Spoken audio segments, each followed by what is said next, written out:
말씀 제목을 먼저 읽고 우리 인사하도록 하겠습니다. 말씀 제목 한번 읽어보겠습니다. 시작. 걱정 조금, 기도 많이. 한번 더요. 시작. 걱정 조금, 기도 많이라는 제목으로 우리 하나님의 말씀을 증거하도록 하겠습니다. 우리 옆 친구와 이제 새 학기를 맞이하니까 이렇게 한번 인사했으면 좋겠습니다. 새 학기 화이팅! 예, 그 화이팅 할 친구를 향해서 다시 한번 이렇게 인사하겠습니다. 너 좀 귀여워. 동건아 귀엽다. 그래, 동건아 반갑다. 우리 고3 친구들 더 축복해 싶어요. 우리 찬이, 예, 반갑습니다. 우리 도원이 맞지? 그래, 안경을 벗어서 우리 한 번 더 인사하겠습니다. 너 좀 상콤해. 예, 여러분, 저는 여러분이 귀엽고 상콤해 보이는데요, 아마 대부분은 어제 새벽 2시, 3시, 4시에 잤을 거예요. 제가 딱 3명의 취침 시간을 물어봤는데 3시, 4시였어요. 일단 한 명도 3시. 아마 다 비슷하리라고 생각이 되고요. 그런 상태에서 여기 앉아있기 때문에 조금 피곤해 보이는 게 당연해 보이면서도 그 모습으로 이 예배 나온 것이 사랑스럽고 귀엽고 상콤해 보여서 그렇게 인사를 나누는 것입니다. 여러분, 이제 오늘 말씀을 나눌 텐데요, 한 우화로 좀 설교를 오랜만에 열어보도록 하겠습니다. 이런 우화가 있어요. 어떤 몸이 아픈 사람이 있었어요. 몸이 아픈 사람. 근데 집 대문 앞에 큰 돌덩이가 문 앞에 탁 이제 놓인 겁니다. 그래서 몸이 아픈 사람은 나름 크리스찬이에요. 그래서 하나님께 이렇게 기도를 했습니다. 하나님, 아니 제가 몸도 아픈데 돌덩이가 집 앞에 웬 말입니까? 제 삶에 평평한 인생을 주셔도 제 몸이 아프기 때문에 조금 그런데 돌덩이가 앞에 있다는 것은 무슨 말입니까? 당장 치워주십시오. 구하고 찾고 두드리면 된다고 하셨으니까 치워주십시오. 그렇게 매일매일 이제 기도를 하기 시작했습니다. 하루, 이틀, 3일, 일주일이 지나도 돌덩이가 옮겨졌을까요? 그대로 있었을까요? 그대로 있는 거예요. 이 사람이 이제 화가 난 겁니다. 하나님, 성경에 기도하라고 나와 있고 기도를 하면 이루어진다고 나와 있는데 도무지 성경이 거짓말인 것 같습니다. 저는 이제 기도를 중단하렵니다라고 하나님께 말을 한 거죠. 그때 하나님께서 이렇게 이제 응답을 주셨다고 해요. 지금 거울 앞에 한번 가봐라. 이렇게 한 거예요. 그래서 거울을 보니까 몸이 약했던 그 사람의 몸이 어떻게 되냐면 아주 근육질이 된 겁니다. 그 왜 그런가 봤더니 하나님께서 이제 기도를 했잖아요. 근데 그때 응답은 하나, 돌을 밀어보라고 하셨다고요. 돌을 밀어봐라. 돌을 밀었는데 안 움직이니까 응답이 안 된 거잖아요. 안 움직이니까.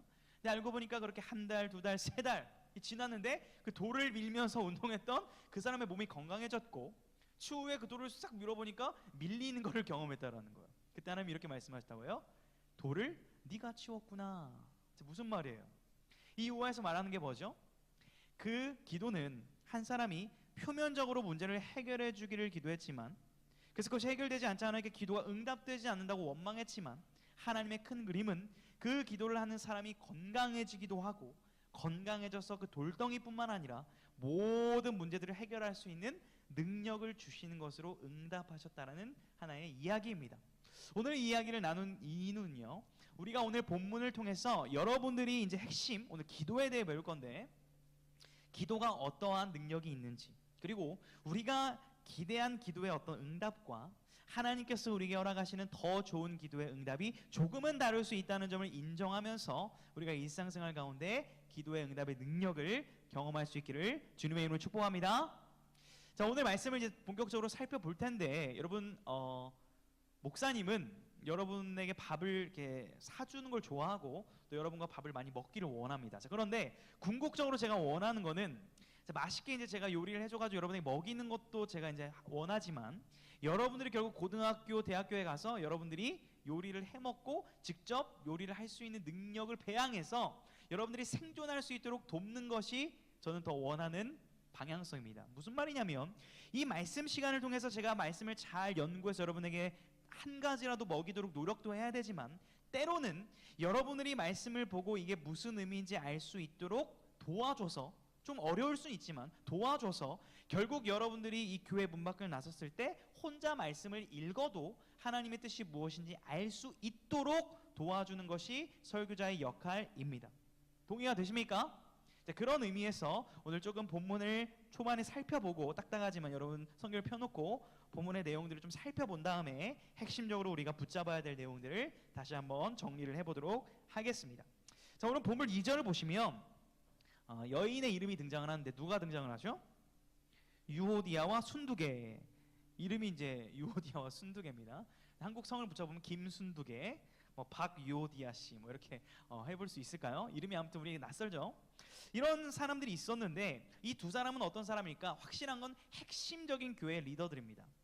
아주 열심히 교회를 위해서 수고했던 사람들인데 이 두 사람의 인급을 탁 성경에 언급을 해가지고 같은 마음을 품으라라고 얘기를 한다는 것은 아주 중대한 사항이고 아주 좀 신중하게 이 서신을 썼다는 것을 우리가 살펴볼 수 있습니다.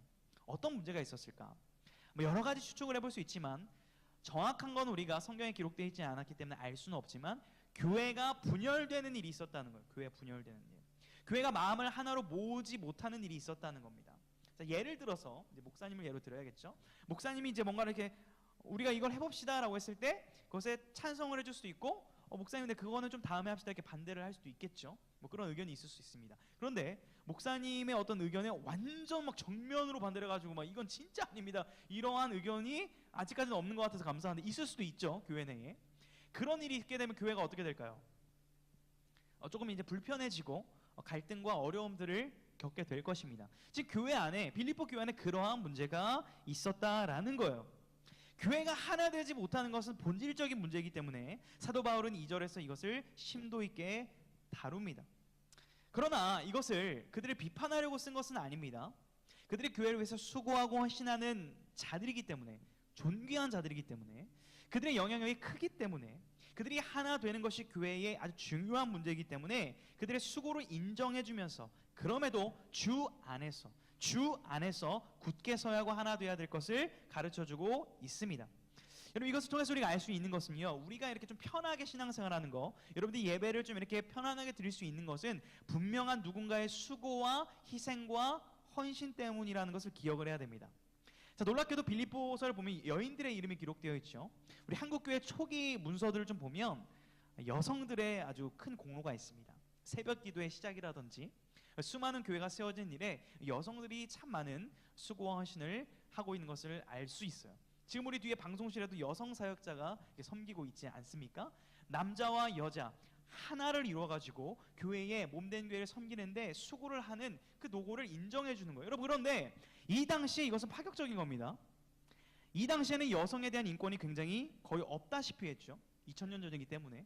그럼에도 여성 사역자를 인정해 줬다는 것은 정말 예수 그리스도의 복음이 남자, 여자, 노예 그 누구를 막론하고 모두에게 자유를 주는 능력의 복음임을 입증하는 본문이라고 할 수 있는 거예요. 여러분 이들은 어떻게 교회와 나라를 위해서 하나님 나라를 위해서 이렇게 수고할 수 있었을까? 그 원리가 오늘 본문에도 기록이 되어 있는데요.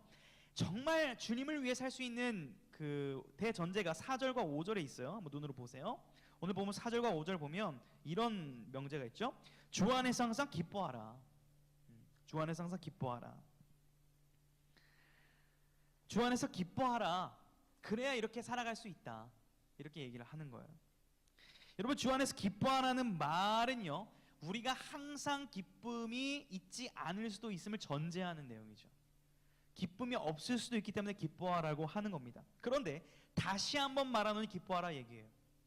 그러니까 이 기쁨이 없을 확률이 높아요. 교회를 다니다 보면. 근데 이 기쁨이 정말 중요하기 때문에 주 안에서 이 기쁨을 회복할 것을 권면하고 있습니다. 자, 또 보시면 4, 5절 보시면 너희 관용을 모든 사람에게 알게 하라 말씀하죠. 친절함, 너그러움을 의미합니다. 모든 사람들에게 친절하게 대하고 너그럽게 대하라고 얘기를 하고 있는 거예요. 이런 삶을 살아야 되는데 이런 삶을 살 수 있는 비결, 핵심은 뭐냐면 주께서 가까웠다라고 표현하면서 주님이 다시 오시는 날을 아는 사람이라면 지금의 삶이 좀 어렵고 힘들어도 교회를 위해, 영혼을 위해, 예수님을 위해 기뻐할 수 있고 관용을 베풀 수 있는 삶을 살 수 있다라고 가르쳐 주는 것입니다. 그리고 주님께서 다시 오시면 우리에게 면류관을 씌워주시고 우리에게 놀라운 상을 주실 것이라고 약속을 하고 있는 거예요. 여러분 여기까지 들으면 와, 성경적인 내용이다. 오케이. 대전제, 신앙생활의 기본, 기뻐하는 것, 관용을 베푸는 것 좋다 이렇게 얘기를 이해를 할 겁니다. 자, 그런데 고민은 무엇이냐면 우리의 삶이 교회를 위해, 주님을 위해 살다 보면 마냥 기쁘지만은 않고 내가 누군가에게 관용을 베풀 여유도 없는 삶을 살고 있다는 거예요, 현실이. 그래서 우리는 예배를 통해서 다시 한번 결단을 하고 은혜를 다지죠. 최근에 한 친구가 이런 말을 해줬습니다. 목사님, 수련회의 버프가 끝난 것 같습니다. 그러니까 수련회 때 받은 은혜로 교회 생활 열심히 했는데 이제 교회 나오는 게 좀 재미가 없고 또 신앙생활 열심히 해보니까 좀 재미가 떨어졌다는 거예요. 그렇죠? 그럴 수 있습니다. 수련회 단기 버프가 끝났다라는 거예요. 또 어떤 친구는 이런 기도 제목을 내놨습니다. 하나님에 대한 믿음이 희미해지는 것 같습니다. 제 마음이 새학기를 앞두고 꺾이는 것 같습니다. 하나님을 인격적으로 다시 한번 만나고 싶습니다 라는 그런 고민들이 여러분 안에 있는 것을 최근에 확인을 할 수가 있었습니다. 그렇습니다. 우리는요, 수련회, 예배, 설교 이걸 통해서 매일매일 기뻐해야지, 관용을 베풀어야지, 말씀대로 살아봐야지를 결단하지만 그것이 잘 안 되는 연약한 존재들입니다. 그래서 오죽하면 찬양 가사 중에 이런 가사가 있습니다. 가사가 이래요. 주여 우린 연약합니다. 오늘 하루를 힘겨워합니다. 주뜻 이루며 살기에 부족합니다. 우린 연약합니다. 계속 연약합니다. 부족합니다. 이렇게 부르는 찬양도 있을 정도입니다. 그렇습니다. 우리는 죄로 인해 깨어진 형상들이기 때문에 연약하여 넘어질 수밖에 없는 죄인입니다. 그렇기 때문에 이러한 신앙생활을 하기 위해서, 정말 성경의 말씀대로 살아보기 위해서 우리가 할 수 있는 비결, 핵심, 아주 기본이면서도 중요한 것을 오늘 본문의 중간에 소개를 하는데 그것이 바로 기도라는 것입니다. 기도를 감당할 때, 기도를 할 때 이러한 모든 삶을 살아낼 수 있게 된다라는 건데요. 우리 6절 말씀을 다시 한번 우리 목소리로 읽어보도록 하겠습니다. 6절 읽겠습니다. 시작.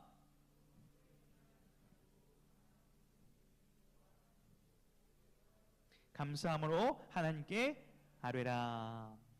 여러분, 교회가 어려움을 당했을 때 하나 되는 거, 기뻐할 수 있는 거, 관용을 베푸는 거, 많은 사람들에게 본받는 삶을 살 수 있는 모든 그 원리와 비결은 주께서 가까우심을 기억하며 늘 기도하는 생활에 있다라고 가르쳐 주는 거예요. 자, 그런데 오늘 본문이 기도에 대해 가르쳐 주는데 좀 주목해 봐야 될 필요가 있습니다. 여러분, 아무것도 염려하지 말라, 좀 어떤 의미일지를 우리가 좀 생각해 보기를 원하는데요. 우리 옆 친구에게 한번 이렇게 새학기를 앞둔 친구에게 이렇게 축복해 줍시다. 아무것도 염려하지 마세요. 한번 해보세요. 시작. 자, 공감과 위로가 돼요, 안 돼요? 되는 친구도 있겠지만 이런 생각하는 친구 있을 수 있습니다. 아니, 걱정이 되는데 무슨 걱정을 하지 말라고 해. 여러분이 힘들 때 싫어하는 말 뭐예요? 힘내. 자, 힘이 없는데 어떻게 힘을 내라는 거야? 뭐 이렇게 생각하는 친구 있잖아요. 힘내세요. 걱정하지 마세요. 위로할게요. 기도할게요. 물론 위로를 받는 사람도 있지만 그것이 위로가 되지 않는 사람들도 있다는 말입니다. 자, 그런데요, 이 아무것도 염려하지 말라를 좀 더 직역해 보면 이렇게 좀 얘기해 볼 수 있을 것 같아요. 염려를 중단하라. 의지적인 겁니다. 염려를 하지 말라를 조금 더 우리가 좀 와닿게 직역해 보면 염려를 중단하라. 염려가 안 될 수는 없는 건데 그 염려가 들 때 중단하는 의지가 필요하다라는 것이에요. 여러분, 사실 염려를 중단하라라는 말을 들은 이 빌립보 성도들의 마음과 우리의 마음이 비슷합니다. 자, 보세요. 지금 걱정하지 말라, 염려하지 말라라고 얘기를 하는 사도 바울인데 빌립보 교인들이 봤을 때 바울은 지금 어디에 갇혀 있다 그랬죠? 빌립보서 계속 하고 있죠? 어디 갇혀 있죠? 감옥에 갇혀 있고 지금 믿고 따를 만한 리더가 눈앞에 없고 교회는 분열되고 있는데 걱정하지 말라니요, 걱정이 드는데요 라는 마음 빌립보 성도들도 있었을 것입니다. 우리도 마찬가지죠. 목사님이 설교를 통해서 여러분 기도합시다, 걱정하지 마세요, 여러분 다 잘 될 겁니다 해도 여러분 마음에 걱정이 있는 이유는 목사님 지금 상황을 보세요, 상황을 보세요, 걱정 안 할 수가 있습니까? 라는 마음이 들 수 있다는 거죠. 그런데 그 걱정이 들 수 있는 그 시간에 그것을 중단하고 다만이 등장합니다. 오늘 보면 다만, 걱정 대신, 걱정에 하는 시간에 대신에 그것을 중단하고 다만 대신에 기도를 시작하라라고 권면하고 있는 거예요.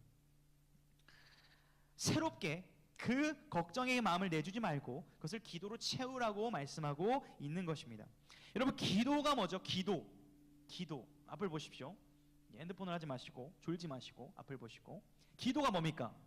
하나님과의 교제, 하나님과의 사귐이라고 할 수 있는데 기도는 두 가지 측면이 있습니다. 하나님과의 교제와 사귐도 맞고요, 본질적으로. 실제 하나님께 요청하는 거예요. 하나님 이러이러한 겁니다. 저 이런 거 필요합니다 라고 요청하는 이 두 가지 의미가 다 있습니다. 자, 그런데 우리가 기도를 하나님과의 사귐이라고 하는 그 개념에 너무 과몰입하게 되면 어떤 부작용이 있냐면 기도를 안 하게 됩니다. 자, 이런 거예요. 목사님, 한 친구가 저기 그런 적이 있습니다. 딱 주머니에 손을 살짝 넣고, 목사님 저 기도 많이 해요. 그래서, 오, 기도를 언제 하니? 삶으로 해요. 오, 삶으로 언제 해? 저 뭐 버스 탈 때도 주님과 대화하고요, 저 학교에서 주님과 대화합니다. 오, 할렐루야, 네가 24시간 기도하는구나. 그래서 기도를 언제 하냐고. 그러니까 일상에서 한다고요. 그러니까 어떻게 하냐고. 이렇게 합니다. 하나님 저 버스 탔어요, 감사합니다. 하나님 오늘 날씨가 좋네요, 감사합니다. 이렇게 대화식으로 합니다. 이러는 거예요. 그래서, 오, 좋아 좋아. 하나님과 늘 동행하는 거지. 이제 또 추가적으로 기도를 하니 그랬더니 뭐 삶으로 기도하는데 무슨 기도를 할 필요가 있어요. 이제 그렇게 얘기하는 친구가 있었습니다. 자, 무슨 말이에요? 우리가 하나님과 대화하고 사귐으로 일상 가운데 이렇게 교제하는 게 기도의 본질이나, 정말 주님 앞에 내 시간과 마음을 구별하여서 집중해서 요청하고 아뢰는 것도 기도인데, 이것을 너무 안 하는 부작용이 생길 수도 있다라는 거예요. 여러분, 제가 이제 아내와 결혼을 한 지 어느덧 109일 정도 된 것 같습니다. 이걸 날마다 세려고 노력을 하는데, 제가 결혼하면서 다짐했던 한 가지 뭐냐면 아무리 바빠도, 아무리 새벽에 들어와도 아내와 잠깐의 대화를 꼭 하고 매일매일 축복 기도를 해주고 자는 것을 결단했습니다. 근데 이것이 살아보니까 굉장히 쉬울까요, 어려울까요? 예, 아직까지는 어떻게든 자고 있으면 이렇게 기도를 해주고 이렇게 하고 있는데, 대화는 못할 때가 있습니다. 제가 이제 너무 늦게 들어와서 먼저 자고 있을 때가 있는데, 제가 그것을 결단한 이유가 무엇이냐면, 가까운 사이일수록 이런 오해가 있습니다. 내 마음을 다 알겠지, 내가 말하지 않아도 다 알겠지, 우리 이찬이가 내 마음을 다 알아주겠지, 저 그런 생각을 하거든요. 이제 저랑 1년을 넘었기 때문에. 근데 가까운 사람일수록 사실은 얘기를 많이 해야 됩니다. 무슨 말이냐면, 이렇게 해줄 줄 알고 말을 안 했는데 상대방은 내가 이것을 얘기 안 해서 오해를 하고 있는 경우가 많거든요. 가까운 사이일수록 얘기를 하고 소통을 해서 그 오해들이 쌓이지 않도록 하는 것이 지혜입니다. 마찬가지로 하나님과 우리가 관계 속에 있다면 하나님께 우리의 마음과 우리의 고민과 우리의 어려움들을 아뢰는 것이 마땅한 그 관계 안에서 이루어지는 행동이라는 것입니다. 여러분, 그렇기 때문에 오늘 설교 제목이 이거예요. 다시 한번 읽어보도록 하겠습니다. 시작. 걱정 조금, 기도 많이라고 표현을 했습니다. 걱정이 안 될 수는 없고, 여러분 걱정하지 마셔도 걱정 안 할 수 없는 거 알기 때문에, 걱정이 그 드는 순간에 걱정의 시간을 줄이고 뭐를 늘리자는 거예요? 기도를 시작하자는 거예요. 우리의 마음이 100이라고 했을 때 우리의 염려가 90이고 기도의 시간이 10이라고 한다면, 그것을 염려를 10으로 줄일 수 있는 방법은 기도를 90으로 늘리는 방법이라는 거예요. 기도를 하는 동안 염려를 내려놓을 수 있게 되고, 기도를 하는 동안 하나님을 바라보게 되기 때문에 걱정이 잠시 물러갈 수 있다는 원리를 소개하고 있는 것입니다. 그런데요, 이 기도를 할 때 이것만 있는 것이 아니라 놀라운 변화가 있음을 본문에서 가르쳐주고 있습니다. 7절을 이제 볼 건데, 여러분 7절을 보게 되면 좋은 단어들이 많이 나와요. 평강, 예수님 안에서, 하나님의, 모든 지각에 뛰어나 좋은 단어들이 많이 써 있습니다. 그런데요, 이 7절을 이제 읽기 전에, 읽고 나면 우리가 기도하면, 하나님께 뭔가를 요청하면 이런 것이 일어나겠지 하는 그 기대와는 좀 다른 어떤 변화를 말씀을 하고 있다는 거예요. 그래서 그것에 우리가 주목하기를 원하는데요, 우리 7절 말씀을 한번 읽어보도록 하겠습니다. 시작.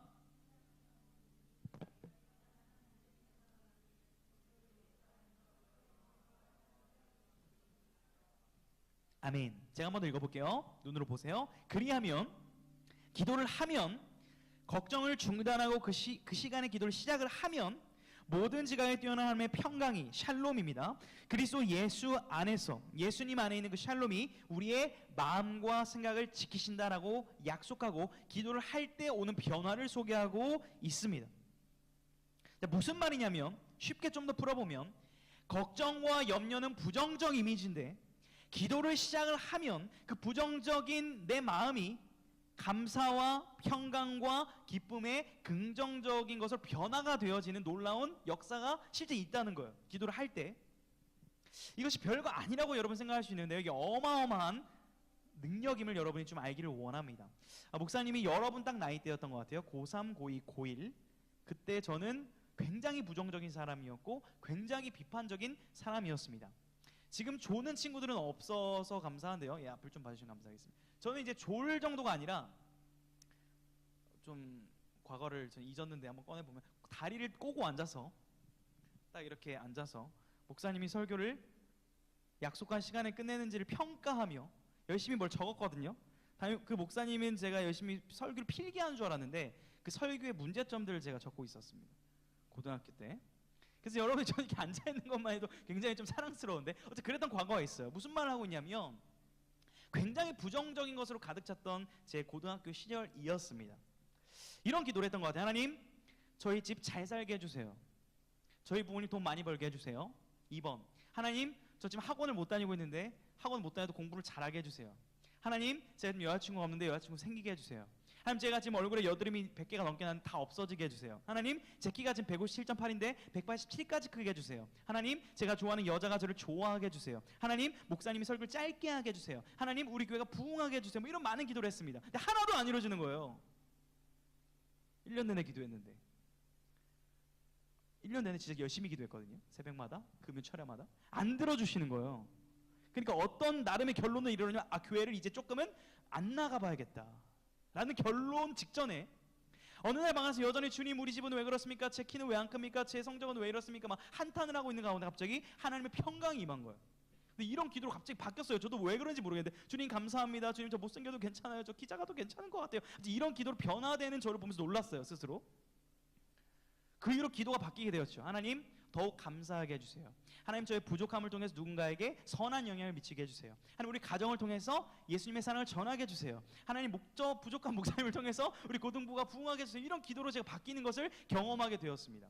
이것은 어떤 걸로 형용할 수 있냐면 기도를 할 때 저는 부정적으로 기도를 했지만 그 기도를 하나님이 환영하셔서 평강으로 제 마음을 지키셨고 결국 그 모든 문제와 상황은 변함이 없었지만 그것을 바라보는 관점을 바꿔주셔서 제 삶이 바뀌는 것을 경험했습니다. 바로 이것이 오늘 빌립보서에서 말하는 이 감사로 드리는 기도의 능력이고 여러분들이 저는 이것을 누리기를 간절히 주님의 이름으로 축복합니다. 이것을 여러분이 가지기를 원해요. 그냥 설교를 듣고 저렇게 하면 좋은가가 아니라 진짜 그렇게 해보는 거죠. 그럴 때 여러분들이 가지고 있는 고민 있죠. 진로의 문제, 성적의 문제, 가정의 문제, 관계의 문제, 이 모든 것들이 표면적으로 당장 바뀌진 않을 수 있지만 여러분의 기도를 시작할 때 그 마음에 평강이 임하면 그것들을 해결할 수 있는 능력이 여러분 안에 생긴다는 거예요. 하나님은 그러한 좋은 선물을 주시기를 원하셔서 오늘 말씀을 통하여 염려를 중단하고 기도를 시작할 것을 권면하고 계신 것입니다. 여러분 이것을 알고 누릴 때 오늘 본문의 8절과 9절의 삶을 살 수 있게 됩니다. 우리 8절과 9절을 같이 한번 읽어보도록 하겠습니다. 시작. 끝으로 형제들아 무엇에든지 참되며 무엇에든지 경건하며 무엇에든지 옳으며 무엇에든지 정결하며 무엇에든지 사랑받을 만하며 무엇에든지 칭찬받을 만하며 무슨 덕이 있든지 무슨 기림이 있든지 이것들을 생각하라. 너희는 내게 배우고 받고 듣고 본 바를 행하라. 그리하면 평강의 하나님이 너희와 함께 계시리라. 아멘. 여러분 무슨 내용인지 다 모를 만큼 많은 게 나열되어 있는데요. 8절이 이런 내용입니다. 당시에 가장 사람들이 추구하고 원했던 도덕적인 선을 얘기하고 있어요. 자, 우리의 시대로 따져볼까요? 많은 사람들이 도덕적인 삶이다라고 했을 때 생각하는 개념들이 뭐죠? 요즘에 뭐 구제, 봉사, 뭐 선행, 그렇죠? 그다음에 뭐가 있을까요? 또 친절 이런 요소들 있죠. 그러니까 도덕적인 삶이다라고 했을 때 생각나는 그런 개념들, 그 시대에 통용되어지는 그런 개념들. 여기에 나오는 성경의 개념들은 당시에 정말 도덕적인 사람이라면 이런 것을 지켜야 되는 목록들을 나열하고 있습니다. 이것들을 다 지키는 삶, 도덕적인 삶을 살 수 있는 비결, 그것은 어떠한 철학적인 연구와 어떤 종교적인 수행으로 이루어지는 것이 아니라 기도를 통한 실제적인 하나님의 샬롬이 임할 때 이것을 감당할 수 있게 되어진다는 것을 말씀하고 있는 거예요. 마찬가지로 여러분들이 정말 누군가에게 매력적인 사람, 복음을 전하기 위해서 친절한 사람이 되기 위해서는 내가 그런 사람이 되기 위해서 노력하는 걸로도 어느 정도는 되지만 본질적으로는 우리 안에 하나님의 샬롬이 있어야 가능하다는 거예요. 그것은 기도를 통해 주어진다라는 것입니다. 여러분 기도를 하느냐 하지 않느냐가 매우 중요합니다. 최근에 제가 이제 설교 후 찬양으로 부르고 싶은 찬양이 있었는데 저번 주와 저저번 주에 제가 표대를 향하여라는 좀 모르는 찬양을 가져와서 저도 막 틀리고 이래서 좀 미안하고 주님께도 좀 죄송한 마음이 연습 부족으로 성경책이 찢어졌네요. 예, 좀 미안한 마음이 있어서 원래 오늘 기도를 멈추지 마라 이 찬양을 좀 설교 후에 부를까 생각을 했었습니다. 오늘 설교에 아주 적용점으로 적절한 가사였는데 모르는 찬양을 또 부르면 여러분들이 좀 힘들 것 같아서 뒤에는 많은 찬양을 준비했고 이 찬양의 가사가 정말 우리가 기도를 할 수 있도록 권면하는 그런 내용이어서 제가 이제 가사를 저번에 안 보여주고 불렀더니 좀 건의가 있어서 가사를 보여주고 제가 1절만 이 곡을 불러보고 또 설교를 마무리를 해볼 수 있도록 하겠습니다. 이제 역전되리라는 찬양인데요, 가사를 한번 잘 들어보시길 바라겠습니다. 예전 노래고요. 선생님들 시와 그림이라는 노래 아세요? 노래가 아니라 그룹 과거에 불렀던 찬양인데 여기 혹시 PPT를 그 영상을 띄울 수 있나요? 가사가 있어요? 오케이.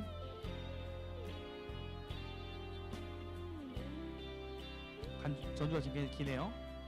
자, 이런 찬양입니다. 아시는 선생님 불러주세요. 기도를 멈추지 마라. 눈앞의 상황이 마음을 눌러도 MR을 좀 키워주세요. 원망치 마라. 너의 입을 지켜라. 저들은 너의 입을 보고 있다. 마음을 뺏기지 마라. 내가 널 도우지 않는단 소리에 너의 모든 게 불리해도 너는 기도를 계속해라. 너 기도를 멈추지 마라. 내가 너의 그 모든 상황을 바로 역전시키니 너 기도를 멈추지 마라. 내가 잠시도 쉬지 않고 모든 걸 지켜보고 있으니 바로 역전되리라. 아멘. 이런 찬양입니다. 근데 초반 가사를 보면 이런 가사가 있어요. 기도를 멈추지 마라. 원망치 마라. 너의 입을 지켜라. 저들은 너의 입을 보고 있다. 우리가 원망과 불평이 나올 때 어둠의 영들이 우리의 입을 보고 있다라는 것이죠. 그 염려가 올 때에 그것을 중단하기를 권면하고 기도를 시작할 것을 말하는 그러한 찬양의 가사입니다. 여러분, 감사하게도 우리 고등부 안에 매일 기도라는 것이 있는데 있는지 몰랐던 친구들도 많더라고요. 광고를 오래 했는데. 근데 이제 찬양팀과 콰이어팀, 방송팀 친구들에게도 제가 권면을 해서 한 21명 정도의 친구들이 기도의 방에 들어와 있습니다. 물론 이제 그것을 과연 진실하게 다 하고 있는지는 모르겠지만 감사한 것은 그래도 함께 고등부를 위해서 기도하는 그러한 영혼들이 모이기 시작했다는 것이 참 감사입니다. 이번 주 금요기도회 때는요, 목사님이 이제 강단기도라는 것을 하는데 금요기도회에 자녀와 함께하는 백투스쿨이 아닌데 2명의 친구가 금요기도에 왔습니다. 그래서 풀로 금요기도를 드리고 기도하는 모습을 보았는데 제가 감사했던 것은 이제 목사님이 이제 강단에 올라와서 기도를 하다 보면 졸릴 때가 있어요. 근데 이제 졸릴 때 누구의 얼굴이 떠올랐냐면 오늘 온 학생 2명 얼굴이 떠오르는 거예요. 그 뒤에서 저를 지켜보고 있는 것 같은 거죠. 그래서 제가 잠을 깨고 계속 기도를 하는데 집중을 할 수 있었습니다. 도움을 실질적으로 받았습니다. 여러분, 우리 공동체가 서로 기도하고 서로 그리스도의 평강, 샬롬을 경험할 수 있도록 지지해주고 도와주고 위로해주는 그러한 샬롬 공동체가 되기를, 기도 공동체가 되기를 주님의 이름으로 축복합니다. 그래서 선생님들은 우리 학생들 많이 물어봐 주십시오. 혹시 기도 제목이 뭐니? 힘든 건 뭐니? 라고 물으면 여러분 대답을 안 해주잖아요. 대답을 좀 해주십시오. 선생님, 제가 이런 기도가 필요합니다. 이런 기도를 해주십시오.